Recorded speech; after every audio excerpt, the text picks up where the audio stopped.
En Inde, on dit que lorsque deux âmes sont liées par le destin, elles peuvent se croiser 1000 fois sans se reconnaître, mais le jour où leurs regards se rencontrent vraiment, plus rien ne peut arrêter la tempête. Cette histoire commence avant l'aube, dans un temple ancien, là où les dieux écoutent en silence et où les promesses humaines coûtent parfois plus cher que la vie. Les cloches du temple de Mahadev résonnaient doucement dans l'air encore frais du matin. Une fine fumée d'encens flottait, mêlée à l'odeur du jasmin et du bois brûlé. Ananya Sharma était agenouillée devant l'idole de Shiva. Son sari blanc simple tranchait avec la richesse du temple, mais son visage portait une dignité que ni la pauvreté ni la souffrance n'avaient réussi à lui enlever. Ses mains jointes tremblaient légèrement. « Mahadev » murmura-t-elle. « Je ne te demande pas le bonheur. Je te demande seulement de protéger ma mère. » Une larme glissa lentement le long de sa joue et tomba sur le sol froid de marbre. À ce moment précis, comme si le destin venait de respirer, le Mangal Sutra qu'elle portait depuis l'enfance, souvenir de son père décédé, se rompit. Le fil noir glissa, silencieux, et s'arrêta près des marches. Ananya ne s'en rendit pas compte.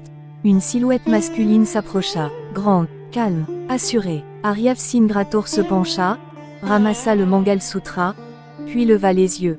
« Excusez-moi, ceci est à vous. » Ananya se retourna, leurs regards se croisèrent, et le temps s'arrêta, les cloches cessèrent de résonner dans son esprit. Le monde sembla se réduire à ce silence étrange entre deux inconnus. « Merci, » répondit-elle doucement. Leurs doigts se frôlèrent lorsqu'elle récupéra le bijou. Un frisson parcourut Aryav, inexplicable, presque dérangeant. Ils s'éloignèrent chacun de leur côté, ignorant encore qu'ils venaient de signer, sans le savoir, un pacte avec le destin. La demeure des Ratours dominait la ville comme un symbole de pouvoir. Colonnes massives, portes sculptées, silence imposant. Dans le grand salon, Rajmata Devika Ratour était assise droite, telle une reine qui n'avait jamais connu la défaite. Son regard sévère se posa sur Aryav. « Ton horoscope a parlé, Aryav. Ton mariage doit avoir lieu ce mois-ci. » Aryav resta silencieux. « Tu épouseras Kritika Malhotra, » continua Devika. « Une alliance parfaite. » Argent, non, influence. Aryav serra les mâchoires. « Grand-mère, je ne peux pas épouser quelqu'un que je n'aime pas. » Devika se leva lentement. « L'amour est un luxe pour les faibles. Notre famille survit grâce au sacrifice. » Dans l'ombre, Kritika Malhotra observait la scène. Belle, élégante, dangereusement calme. Son sourire ne touchait jamais ses yeux. « Aryav peut résister aujourd'hui, » pensa-t-elle. « Mais demain, il m'appartiendra. » La maison Sharma était petite, mais vivante. Ananya massait doucement les jambes de sa mère, Savitri Sharma, alitée depuis des mois. « Tu devrais penser à ton avenir, ma fille, » murmura Savitri. « Je ne serai pas toujours là. » Ananya sourit, malgré la douleur. « Tant que tu respires, maman, je n'ai besoin de rien d'autre. » Dans le couloir, Kalyani, la tante, écoutait. Son regard était dur. « Une grande famille viendra demain, » annonça-t-elle d'une voix faussement douce. « Si tu refuses, ne reviens pas pleurer. » Ananya sentit son cœur se serrer. Le destin avançait déjà vers elle, sans lui demander son avis. Le lendemain, les Ratours entrèrent dans la maison Sharma. Silence. Ananya arriva avec le plateau de thé. Elle leva les yeux. « Aryav !» Le plateau trembla. « Toi !» soufflèrent-ils en même temps. Devika fronça les sourcils. « Vous vous connaissez ?» Aryav hésita une fraction de seconde. « Nous nous sommes croisés, au temple. » Kritika observa Ananya de la tête aux pieds. Dans son regard brûlait déjà la jalousie. « Cette fille est un danger, » pensa-t-elle. « Et les dangers doivent disparaître. » Le soir même, Kritika retrouva Kalyani dans une pièce sombre. « Combien veux-tu » demanda-t-elle calmement. Kalyani sursauta. « Pourquoi » Pour détruire Ananya. Le silence fut long, puis Kalyani hocha lentement la tête. À cet instant précis, le destin d'Ananya commença à se fissurer. Les préparatifs de fiançailles emplissaient la maison Ratour. Soudain, au feu, la cuisine s'embrasa. Cris, panique. Ananya courut à l'intérieur, sauva un enfant, puis s'effondra. Kalyani cria devant tout le monde. C'est elle, elle a provoqué l'incendie. Aryav se plaça devant Ananya inconscient. Assez, elle a risqué sa vie. Devika observa la scène, déchirée. Ce mariage est annulé, déclara Devika. Anania baissa la tête. Aryav explosa. Si elle part, je pars aussi. Le silence tomba comme une sentence. La pluie tombait violemment. Anania arrêta Aryav. Ne détruis pas ta famille pour moi, tu es ma famille, répondit-il. Ils se séparèrent, mais le destin n'avait pas dit son dernier mot. Le lendemain matin, la maison Sharma était plongée dans un silence lourd, presque étouffant. Anania était assise près de sa mère. Ses yeux étaient rouges, non pas seulement à cause des larmes de la veille, mais à cause d'une peur plus profonde, celle de l'avenir. Soudain, des voix s'élevèrent dehors. « Ouvrez !» La porte fut poussée brutalement. Rajmata Devika Rato rentra, accompagnée de 2 femmes du quartier et de Kritika. Anania se leva immédiatement. Rajmataji. Devika posa sur elle un regard dur, glacial. Anania Sharma, tu es accusée d'avoir tenté de saboter les fiançailles de mon petit-fils. Tu as apporté la honte dans notre maison. Les femmes murmurèrent entre elles.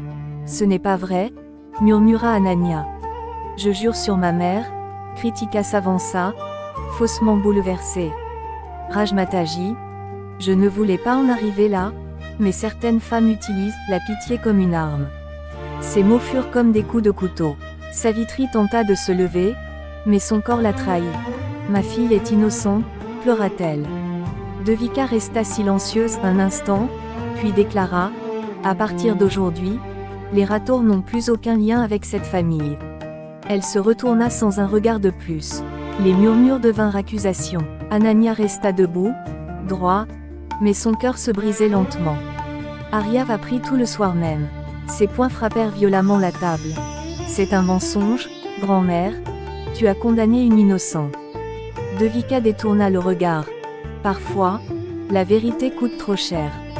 Aryav quitta la maison. Dans la nuit, il se rendit devant la maison Sharma. Anania était assise seule, dans la cour. Anania. Elle leva les yeux. Tu n'aurais pas dû venir. Je te le jure, je découvrirai la vérité. Et le jour où elle éclatera, personne ne pourra t'humilier. Elle détourna le regard. Les promesses ne guérissent pas les blessures, Aryav. Mais au fond d'elle, une petite flamme refusait de s'éteindre. Les jours passèrent. L'état de Savitri empirait. Le médecin secoua la tête. Il faut une opération urgente. Sinon, préparez-vous au pire. Anania sentit le sol se dérober sous ses pieds. Combien ? Demanda-t-elle. Le chiffre résonna comme une condamnation. Elle n'avait rien. Cette nuit-là, Kalyani entra dans sa chambre. J'ai une solution, dit-elle calmement. Un homme riche cherche une épouse. Il paiera les soins de ta mère. Anania comprit immédiatement. Un mariage forcé, un sacrifice, corrigea Kalyani. Anania ferma les yeux. Pour sa mère, elle accepta. Le mariage eut lieu dans un petit temple. Pas de musique joyeuse, pas de sourire sincère. L'homme s'appelait Vikram Mehta, plus âgé, froid, calculateur. Lorsque le sein d'or fut appliqué sur le front d'Anania, une larme tomba sur le sol. Au même moment, Aryav ressentit une douleur étrange dans la poitrine. Pourquoi mon cœur saignait-il ? La maison Mehta était grande, mais sans chaleur. Vikram se révéla distant, autoritaire. Tu es ici pour tenir cette maison, rien de plus. Anania obéissait en silence, mais chaque nuit, elle pleurait. Un matin, Savitri mourut. Anania cria jusqu'à perdre sa voix. Ce jour-là, quelque chose mourut en elle, et quelque chose d'autre naquit. La jeune fille brisée laissa place à une femme silencieuse, déterminée. « Je ne serai plus jamais une victime », murmura-t-elle. 2 ans plus tard, la famille Rator organisa une grande cérémonie. Une femme élégante entra, silence total. « Qui est-elle » murmura-t-on. Aryav se retourna, son cœur s'arrêta. Anania. Elle portait un sari sombre, le regard assuré. « Non », répondit-elle calmement. « Je suis Anania Mehta. » Kritika pâlit. « Impossible. » Anania sourit légèrement. « Le destin m'a détruite une fois. Cette fois, c'est moi qui écris l'histoire. » Les preuves sortirent une à une. Les lettres, les paiements, les mensonges. Kalyani s'effondra. Kritika cria. « Aryav m'appartient. Aryav répondit, froid. Tu n'as jamais possédé que des mensonges. Devika s'agenouilla devant Anania. Pardonne-moi. Au temple, Aryav s'approcha d'Anania. Le destin nous a séparés, mais je le défie encore. Il appliqua le sein d'or. Les cloches sonnèrent. Anania ferma les yeux, cette fois, sans larmes. Le temple s'était vidé lentement après la cérémonie improvisée. Les cloches s'étaient tues, mais le silence qui restait était lourd, presque menaçant. Anania se tenait immobile, le sein d'or sur son front brûlait comme une flamme vivante. Aryav la regardait, incapable de lire ce qui se passait derrière ce regard calme, trop calme. Anania, murmura-t-il. Dis-moi que tu es libre. Elle tourna lentement la tête vers lui. La liberté n'est pas une porte que l'on ouvre, Aryav. C'est une guerre que l'on gagne. Avant qu'il ne puisse répondre, une voix grave retentit derrière eux. Elle a raison. Ils se retournèrent. Vikram Mehta se tenait là. Son regard était froid, dur, mais étrangement fatigué. Vikram, souffla Anania. Aryav se plaça instinctivement devant elle. Vous n'avez plus aucun droit sur elle. Vikram esquissa un sourire lent. Tu te trompes, certains liens ne se brisent pas avec du sein d'or. Devika sentit un frisson lui parcourir l'échine. Qui êtes-vous vraiment, Vikram Mehta? Demanda-t-elle. Le silence tomba. Vikram inspira profondément. Il est temps que la vérité sorte. Continue avec ça. Ils s'assirent dans la grande salle des Rathores. Personne ne parlait. Vikram fixa Anania longuement. Tu méritais de savoir depuis longtemps. Il se tourna vers Aryav. Sais-tu pourquoi j'ai accepté ce mariage? Aryav resta silencieux. Parce que j'étais un homme déjà mort à l'intérieur. Il raconta. Des années plus tôt, Vikram avait aimé une femme. Passionnément, aveuglément. Elle était tombée enceinte, puis avait disparu. On lui avait dit qu'elle était morte. J'ai cherché pendant des années, dit-il. Puis j'ai abandonné. Son regard se posa sur Anania. Jusqu'au jour où j'ai vu ton dossier médical. Le groupe sanguin. Les dates. Anania sentit son cœur s'emballer. Qu'est-ce que tu dis? Ta mère, Savitri, elle m'a menti. Le monde s'effondra. Elle était cette femme, Anania. Un cri étouffé sortit de la gorge d'Anania. Non, c'est impossible, tu es ma fille. Aryav recula d'un pas, choqué. Devika porta la main à sa bouche. Savitri Sharma était donc la femme que j'ai aimée, termina Vikram. Anania sentit ses jambes céder. Aryav la rattrapa. Respire, regarde-moi. Mais elle ne voyait plus rien. Seulement des fragments de vérité s'écrasant les uns contre les autres. Anania resta enfermée 3 jours. 3 jours sans manger, sans parler. Aryav attendait devant la porte chaque nuit. Même si tu me rejettes, je serai là. À l'intérieur, Anania parlait à l'ombre de sa mère. Pourquoi tu m'as menti, maman? Pourquoi tu m'as donné à un homme que je croyais étranger? Le 4e jour, elle sortit. Son regard avait changé. Vikram Mehta, tu n'es pas mon père. Il tressaillit. Tu as donné ton sang, pas ton cœur. Un père protège. Tu m'as acheté. Vikram baissa la tête. Je ne te mérite pas. Non, répondit-elle calmement. Mais tu vas réparer. Pendant ce temps, Kritika n'avait pas dit son dernier mot. Dans l'ombre, elle rencontrait un homme dangereux. Je veux Anania hors de ce monde, cracha-t-elle. Ce sera cher. L'argent n'est pas un problème.